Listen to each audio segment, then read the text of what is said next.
Praise the Lord. The best wishes to you and your family members in the name of God. దేవుని నామమునకు మహిమ కలుగును గాక.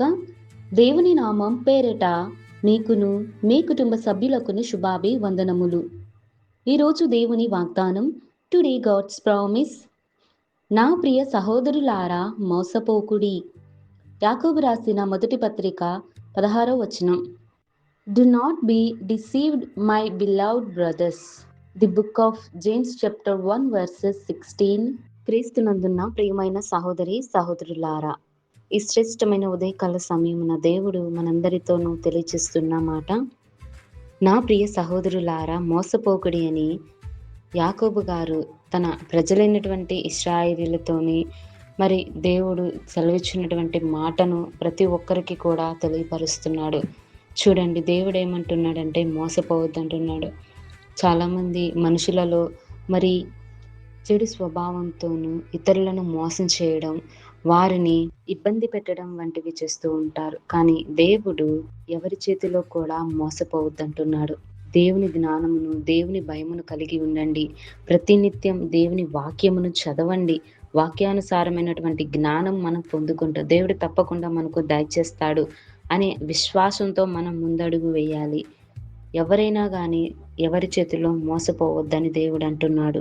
సాతాను కూడా అనేక మంది చేత మోసపోయేలాగున చేస్తూ ఉంటుంది. ఇబ్బందులు పాలు చేయడం, అవమానపరచడం, ఇటువంటి జరిగేలా చేస్తూ ఉంటుంది. కానీ దేవుడు ఏమంటున్నాడు, మనము దేవుని నమ్మిన బిడ్డలం, దేవునిని ఎరిగిన బిడ్డలం, దేవుని వాక్యంను తెలుసుకున్న బిడ్డలం కాబట్టి మనము దేవునికి ప్రార్థించుకోవాలి. ప్రతి విషయమై మనం ఏ పని చేస్తున్నా, ఎక్కడికి వెళ్తున్నా, ఏ పనిలో మనం నిమగ్నమైపోయినా కానీ మనం దేవునికి ఒకసారి ప్రార్థన చేయాలి.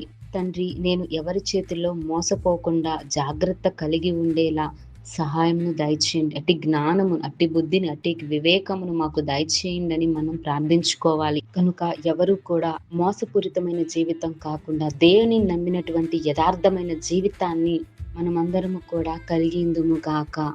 ప్రార్థన. మహోన్నతుడా, సర్వాధికారి, మా ప్రియ పరలోకపు తండ్రి, నీకు స్తోత్రములు. తండ్రి, ఎవరైతే ప్రభువా మనుషుల చేతిలో ఒకరికై ఒకరు మోసపోతూ ఉన్నారో దేవా, అవమాన ఎదురవుతూ నిందలతోనూ సహిస్తూ ఎవరైతే ఉన్నారో అట్టి వారికి నీ జ్ఞానమును, నీ బుద్ధిని, వివేకమును వారికి దయచేయండి. ప్రభు, వారిలో ధైర్యమును పుట్టించండి. నీ వాక్యమును చదువుకొని నీ వాక్యానుసారమైన జీవితాన్ని నడవడానికి మాకు జ్ఞానమును దయచేయండి. ప్రభువా, అయ్యా నాయన, మేము ఎవరి చేతిలో మోసపోకూడదు నా తండ్రి.